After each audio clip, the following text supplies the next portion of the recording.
Today we want to talk about limiting reagents and review a little bit that we've covered before, but also carry it a step further.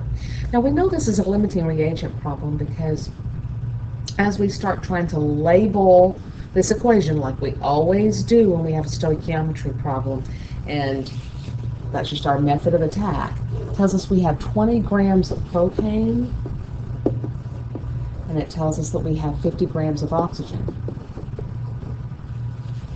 And when we see that we have two different reactants labeled, that's our indication that we're dealing with a limiting reagent problem, and we have to figure out which one of these is going to get used up first. So remember that we find the number of moles of each of these first. So let's find the moles of C3H8. We've got 20.0 grams of C3H8.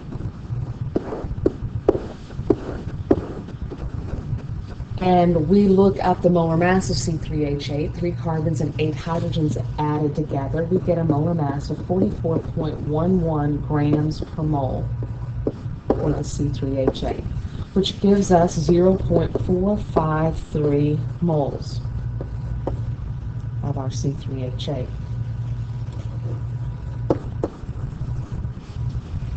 We'll do the same thing for oxygen. If we've got 50 grams of oxygen,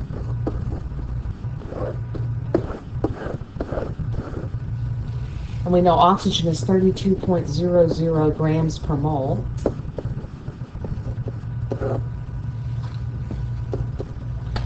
We find that we have 1.56 moles of oxygen. Now, at first glance, this might appear that the limiting reagent is propane, C3H8. However, we've forgotten to do one major thing. This is the thing that people forget to do most often, and that's to compare our balanced chemical equation coefficients for each of those. It takes one C3H8 react with 5 oxygens. So I can compare those by dividing each of these by their coefficient. If we divide C3H8 by 1 and oxygen by 5, we find that we get 0.453, of course, moles still for the C3H8, but now we get 0.3125 moles of the oxygen. So after comparing our recipe, if you will, we find out that it is actually oxygen that is our limiting reagent.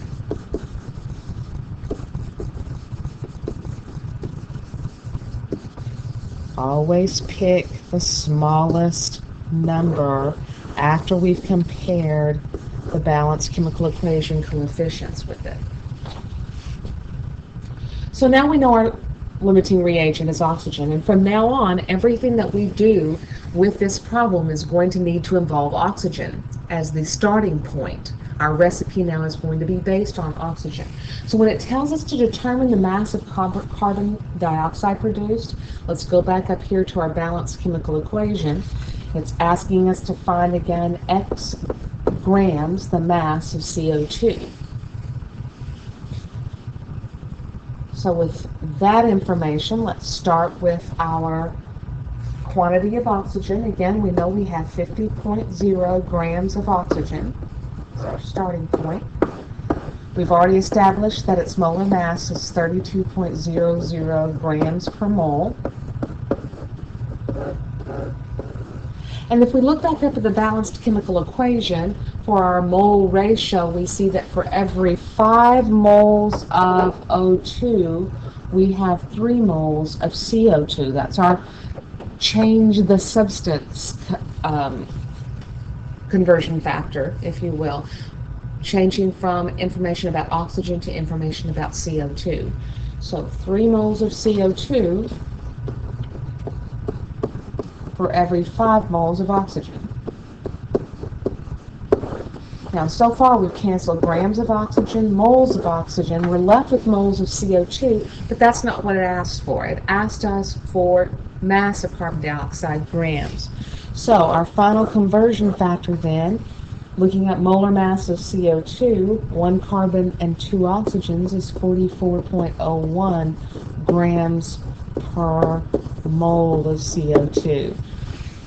Working this out then, after we cancel, Multiplying, dividing through, we end up with, to 3 sig figs, 41.3 grams of CO2.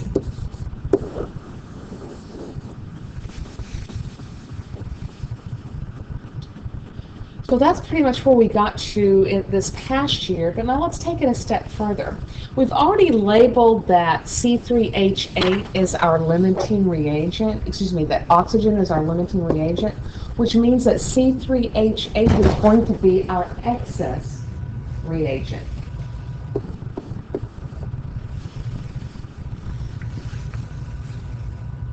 So when we look at this next part, that's going to be important to us because it asks us how much of the excess reagent remains at the end of the reaction.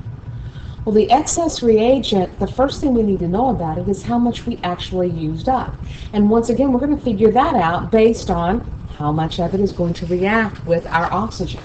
So we're going to start again with our limiting reagent. Remember, every problem is going to be starting with our limiting reagent.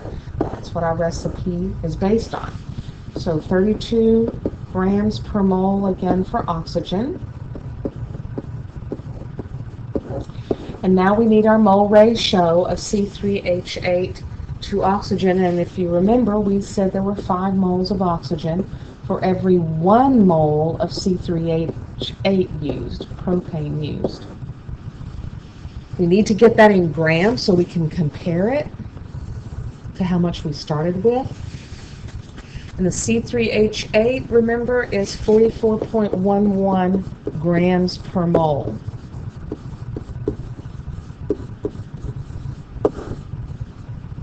And when we multiply and divide this out, we end up with the fact that there is 13.8 grams of C3H8 used up. Now, I'm really big about putting that used on the problem because we need to realize that this is not the answer.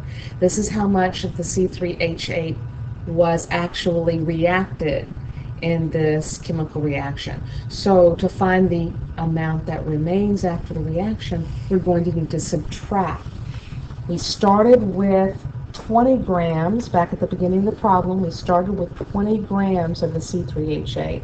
Since we used up 13.8 grams of the chemical, that means left behind we have 6.2 grams of C3H8 in excess. And the excess, remember, is abbreviated XS, so in excess is how I want it to be labeled, and that's the amount of C3H8 remaining after the reaction.